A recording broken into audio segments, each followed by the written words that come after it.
কিন্তু তার মধ্যেও আবার কমপ্লিট লকডাউন যে কথাটা চালু হয়েছে সারা রাজ্যে, সেই কমপ্লিট লকডাউনটা হচ্ছে এটা যাতে কোভিডটা সংক্রামক হয়ে ছড়াতে না পারে, আমরা কোভিডের চেনটাকে একটু ব্রেক করছি। যেমন লকডাউন থাকে প্রত্যেকটা জায়গাতেই সকাল 10টা থেকে সকাল 5টা পর্যন্ত, সেটা কিন্তু থাকবেই, দ্যাট ইজ কল লকডাউন। আর একটা হচ্ছে কমপ্লিট লকডাউন। কমপ্লিট লকডাউন মানে টোটালটাই লকডাউন, এখানে কেউ বেরোতে পারবে না, পারবে না। এমনি লকডাউনে যেমন বেরোতে পারে, বা ধরুন জাস্ট বাজারে গেল, ও গেল বা অফিসে গেল, সেগুলো আলাদা। কিন্তু এটা হবে না। গভর্নমেন্ট সার্ভিসে যেমন চলছিল তেমনই চলবে, নতুন করে আমরা কিছু চেঞ্জ করছি না।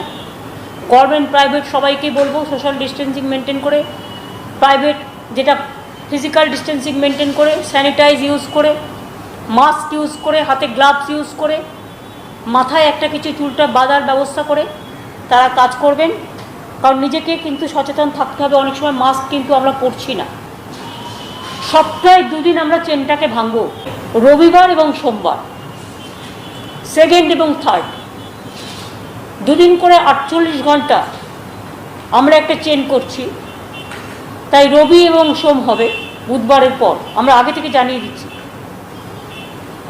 তারপরের সপ্তাহে আবার শনি রবিবার হবে। শনি রবিবারটাকে আমরা প্রায়োরিটি দিচ্ছি, তার কারণ রবিবার শনিবার এমনিতেও অনেক ছুটিও থাকে।